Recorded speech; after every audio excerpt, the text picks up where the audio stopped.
Good morning, welcome back to my channel. তোমরা সবাই কেমন আছো? আশা করছি সবাই খুবই ভালো আছো। আমিও ভালোই আছি। আজকে সানডেতে আবার একটা দেখো নতুন ব্লগ নিয়ে চলে আসলাম। অনেকদিন সেইভাবে ডেলি ব্লগ আপলোড করা হয় না, তো ভাবলাম ঠিক আছে, আজকে বর বাড়ি নেই, গেছে অফিসে। সানডেতেও দেখো না অফিস চলে গেছে। কি করবো বলো, কাজ থাকলে তো যেতেই হবে। তো আমি কিন্তু উঠেছি অনেকক্ষণ, 7:30টার সময় উঠেছি, কিন্তু এখন কটা বাজে জানো? 10টা বাজে, এখন 10-15 মিনিট বাকি। বুঝতেই পারছো, এই মানে 7:30টার সময় উঠে তারপরে এটা ওটা মানে কাজকর্ম কিছু করিনি। কালকে রাত্রে বাসন মেজে রেখে দিয়েছিলাম, ফোন দেখছি, একটু ভিডিওর কাজ ছিল সেগুলো করলাম, একটু ভিডিও আপলোড করলাম। তো যাই হোক, যারা আমার ফেসবুকে ফলো করছো তাদের অসংখ্য ধন্যবাদ। আর সবাইকে বলবো আমার ফেসবুকটা একটু ফলো করে দিও। ফেসবুকের নাম হচ্ছে শাশ্বতী বিশ্বাস। তো যাই হোক, ওখানেও ডেলি দেখতে পাবে, ডেলি লাইভে আসি, চেষ্টা করি। তো যাই হোক, এখন এই দেখো বিটের জুস খাচ্ছি। বিটের জুস খাওয়া নাকি ভালো, তোমার বর বললে একটু বিটের জুস খাও, তো বিটের জুস খাচ্ছি। আর সকালে টিফিন তেমন কিছু বানাবো না, কালকে ডালিয়ার খিচুড়ি বানিয়েছিলাম, একটু ডালিয়া এনেছিলাম গুমা থেকে। গুমা একটা কি বলবো, হচ্ছে চাপকি থেকে নিয়ে এসেছিলাম।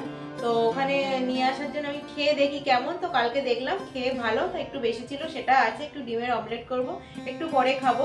আর কি কি রান্না করব সেটা অবশ্যই জানাবো। তো চলো বিটের জুসটা খেয়ে নিই।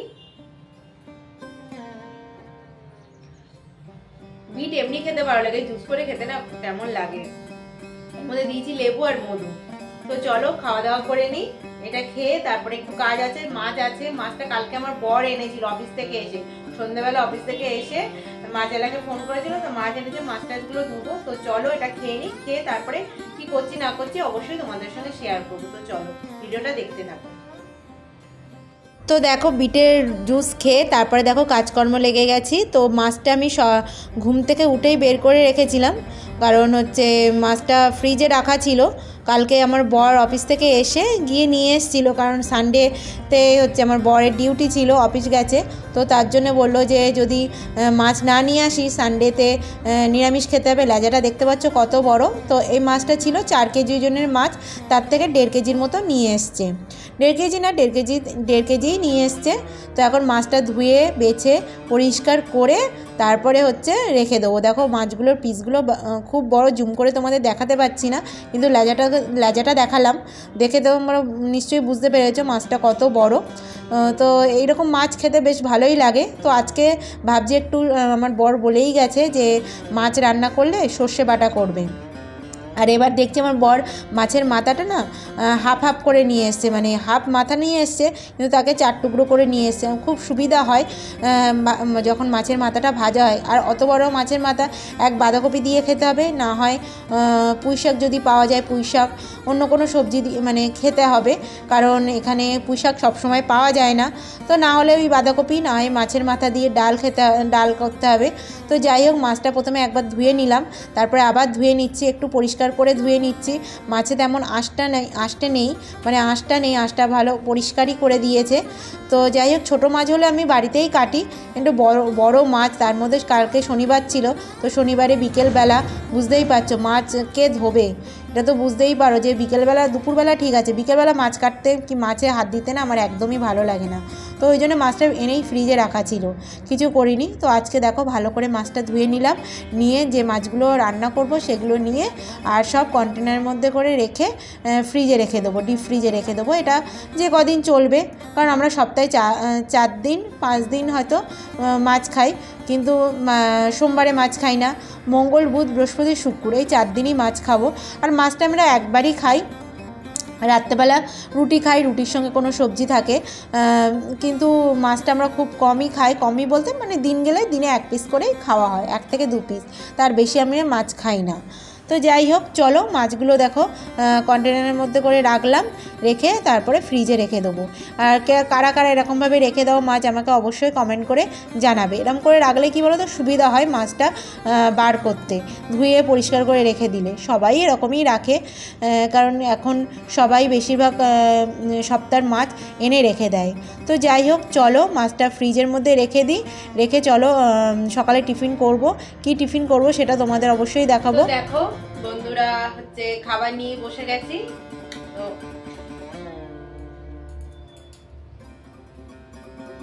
তো দেখো বন্ধুরা, সকালে টিফিন নিয়ে বসে গেছি। টিফিনে দেখো, এই যে দেখো ডালিয়ার খিচুড়ি কালকে ছিল, আর এই যে একটা ডিমের অমলেট করে নিয়েছি, ক্যাপসিকাম একটু পেঁয়াজ দিয়েছি। ক্যাপসিকাম অনেকটা নিয়ে এসছে আমার বর, তো ওই জন্য একটু ক্যাপসিকাম দিলাম, আর এই দিয়ে পেঁয়াজ দিয়ে ডিমের অমলেট বানিয়েছি। তো এটা খেয়ে নিই, খেয়ে দিয়ে অনেক কাজ আছে, সবজি কাটতে হবে, আচ্ছা কি রান্না বান্না করবো সেটাই ভাবছি। তোমার বর তো বলে গেছে, হচ্ছে কি বলতো, কি বলেছে, মাছের ঝাল করতে সর্ষে বাটা দিয়ে, তো ওটা তো করবোই। আর ভাবছি আগের দিন বরবটি বাটা বানিয়েছিলাম, সেই বরবটি বাটাটা না খুব সুন্দর হয়েছিল, তো ভাবছি ওটা বানাবো। আর পেঁয়াজ কলি আছে, পেঁয়াজ কলি আলু ভাজা করবো। তো চলো খাওয়া দাওয়া করে নিই, খাওয়া দাওয়া করে তারপরে সবজি রুটিগুলো কাটবো। তো চলো। তো দেখো হচ্ছে সকালের খাবার তো খেয়ে নিলাম, এবার হচ্ছে দুপুরে রান্না বান্না করার পালা। তো যাই হোক, দেখো সবজি কাটতে বসে গেছি। তো সবজি দেখো আজকে দুপুরে রান্না হবে পেঁয়াজকলি আলু ভাজা। কারণ কি বলো তো, পেঁয়াজকলি এনেছিলাম অনেকটাই, তো সেই পেঁয়াজকলিটা ভাজা করব, নাহলে শুকিয়ে যাচ্ছে। তো পেঁয়াজকলি আলু ভাজা, আর বরবটি এনেছিলাম অনেকটা।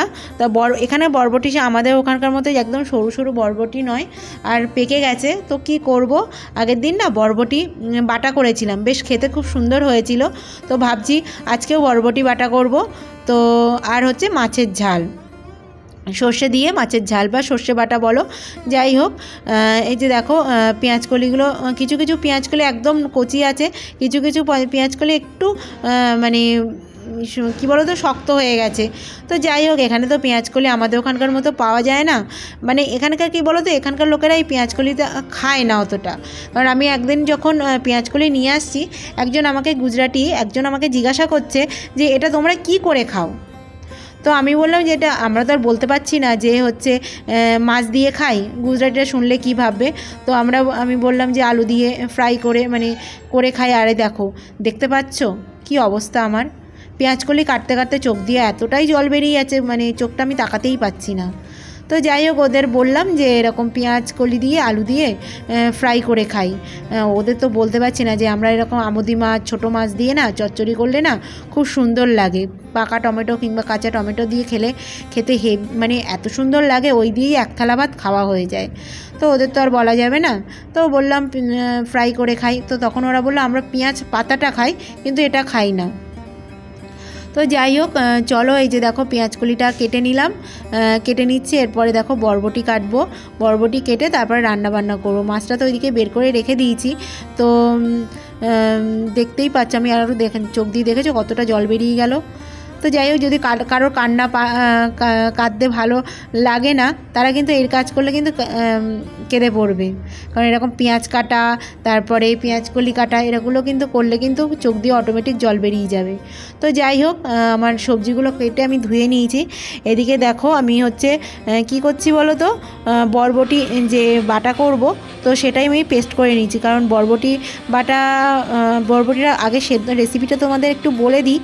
বরবটিটা প্রথমে একটু নুন দিয়ে ভাবিয়ে নিয়েছি, তারপরে তেলের মধ্যে, তারপরে আবার কড়াই মানে জলটা ঝরিয়ে নিয়েছি, নিয়ে তারপরে কড়াইয়ের মধ্যে তেল দিয়েছি, দিয়ে ওর মধ্যে গোটা রসুন, শুকনো লঙ্কা, আর বরবটি সেদ্ধ করার সময় মানে ভাপানোর সময় দুটো কাঁচা লঙ্কা দিয়েছিলাম। আর এদিকে তেলের মধ্যে গোটা রসুন, একটা শুকনো লঙ্কা, না একটা শুকনো লঙ্কা দেইনি, গোটা রসুন দিয়েছি, পেঁয়াজ দিয়েছি, আর বরবটি দিয়েছি, দিয়ে হালকা করে ভেজে নিয়েছি। তারপরে এই দেখো এটা করে নিচ্ছি, পেস্ট করে নিচ্ছি। তাই পেস্ট করা হয়ে গেলে তারপরে আবার কড়াইতে তেল দিয়ে দেবো, দিয়ে যে পেস্টটা করেছি ওর মধ্যে একটু কালো জিরে আর হচ্ছে শুকনো লঙ্কা ফোড়ন দিয়ে তারপরে যে পেস্টটা করেছিলাম না সেটা দিয়ে দেবো। দিয়ে তারপরে একটু নুন ভাপানোর সময় আবার একটু নুন দিয়েছিলাম, আর এখানে অল্প সামান্য নুন দেবো, দিয়ে ভালো করে মিক্স করে নেবো। নিয়ে তারপরে মানে ভাজতে থাকবো। যখন দেখবো যে কড়া থেকে উঠে গেছে, একটু মিষ্টি দিয়ে দেবো। যখন দেখবো যে কড়া থেকে উঠে গেছে, তখন তুমি বুঝবে যে তোমার বরবটি বাটাটা হয়ে গেছে। তো যাই হোক, আমি এরকমভাবে বরবটি বাটাটা করি, বেশ সুন্দর হয় খেতে। এই দেখো আমি সর্ষের তেল দিয়ে দিচ্ছি, কারণ বরবটি বাটা একটু বাটা বুটিতে না সর্ষের তেল দিয়ে করলে না খুব সুন্দর লাগে খেতে। তো ওই জন্য আমি কোনো বাটা বুটি করলে আমি সর্ষের তেলই দিই। তো তার জন্য দেখো সর্ষের তেল দিয়ে দিলাম, আর দিচ্ছি হচ্ছে গোটা শুকনো লঙ্কা ফোড়ন। দেখো শুকনো লঙ্কাটা আমি কলকাতা থেকেই নিয়ে আসি, কারণ এখানকার শুকনো লঙ্কা না আছে ঝাল, না আছে কোনো গন্ধ। মানে আমাদের ওখানকার যে লঙ্কাটা এত সুন্দর গন্ধ লাগে, সেই গন্ধটা এখানকার শুকনো লঙ্কায় নেই। ওই জন্য আমি কলকাতা থেকেই নিয়ে আসি, বাড়ি গেলে যখনই যাই তখনই নিয়ে আসি। এই যে শুকনো লঙ্কা দিয়ে দিলাম, কালো জিরে দিয়ে দিলাম। এখানে যে পাওয়া যায় না বলবো না তা না, পাওয়া যায় কিন্তু একটু দাম বেশি, ওই জন্য বাড়ি যখন যাই তখন নিয়ে আসি। এই যে দেখো হলুদটা হচ্ছে এই যে মিক্সির মধ্যে একেবারে দিয়ে দিচ্ছি। তারপরে ফোড়নটা ভাজা ভাজা হয়ে গেলে তারপরে এই পেস্টটা দিয়ে দেবো। তো যাই হোক, তোমাদের বরবটি বাটা তোমরা যদি না খেয়ে থাকো, আমাকে অবশ্যই মানে রেসিপিটা যদি না জেনে থাকো, আর যদি তোমরা যদি চাও, আমি রেসিপিটা অবশ্যই শেয়ার করব। তো যাই হোক, দেখো এই যে বরবটি বাটাটা বেটেছিলাম বরবটিটা, তো সেটা আমি কড়াইয়ের মধ্যে দিয়ে দিয়েছি, কারণ ফোড়নটা ভাজা ভাজা হয়ে গেছে। আর বেশি ভাজবো না, নালে পুড়ে যাবে। তো তার জন্য দেখো বরবটি যেটা মানে পেস্ট করে রেখেছিলাম সেটা দিয়ে দিলাম। আর একটু জল, মানে বরবটি ভাপানোর সময় একটু জল ছিল, সেই জলটা আর ফেলিনি, সেই জলটা ওই মিক্সিটা ধুয়ে ওই যেটুকুনি জল ছিল ওইটুকুনি জলই দিয়ে দেবো। আর বেশি জল দেবো না, যত বেশি জল দেবে না তত সময় লাগবে, ওই জন্য একদম জল অল্প করেই দেবো, না দিলে নয়। এই যে মিক্সিটা একটু ভালো করে ধুয়ে নিচ্ছি, কারণ মিক্সির গায়ে অনেকটাই লেগে আছে। আর এই বরবটি বাটাটা দিয়ে না, মানে এক থালা ভাত তুমি এক নিমেষেই শেষ করে দেবে, এত সুন্দর হয় বরবটি বাটাটা। তো যাই হোক, চলো রান্নাবান্না করে নিই। আর তোমরা রবিবারে দুপুরে কী কী রান্না করলে আমাকে অবশ্যই কমেন্ট করে জানিও। তো চলো, এই যে দেখো মিক্স করে নিচ্ছি, খুব একটা জল দিইনি। তো কার কার ভালো লাগলো আমাকে অবশ্যই জানাবে। তো চলো ভিডিওটা দেখতে থাকো। আর একটা কথা তোমাদের আর একটা না বললে পারছি না, কারণ অনেকেই অনেক ভিডিও রিকোয়েস্ট করছো, আমার বানানোর সময় পাচ্ছি না। তো অবশ্যই তোমাদের রিকোয়েস্ট ভিডিওগুলো অবশ্যই আসবে, চেষ্টা করব। দেখো বরবটি বাটা করতে করতে দেখো মুখে একটু লাগিয়ে দিলাম, দেখলাম একটু নুন কম আছে, অল্প একটু নুন দিয়ে দেবো, খুব সামান্য লবণ দিয়ে দিলাম। তো যাই হোক, যাদের রিকোয়েস্ট ভিডিও আছে তাদের রিকোয়েস্ট ভিডিও খুব তাড়াতাড়ি আবার আসবে। কিছু কিছু বানিয়েছি, আবার কিছু কিছু বানাবো। তো যাই হোক, লবণ দিয়ে দিলাম, লবণটা দেওয়ার পরে এখন দেখো মিষ্টি দিয়ে দেবো। মিষ্টির মধ্যে এখানে দিচ্ছি গুড়টা মিক্স করে তারপরে নামিয়ে নেবো। যখন একদম কড়া থেকে উঠে আসবে তখন মনে করবে যে বরবটি বাটাটা হয়ে গেছে। তো যাই হোক, দেখো ভিডিওটা কেমন লাগলো আমাকে অবশ্যই কমেন্ট করে জানাবে। ভিডিওটা এখানেই শেষ করলাম, তো চলো টাটা।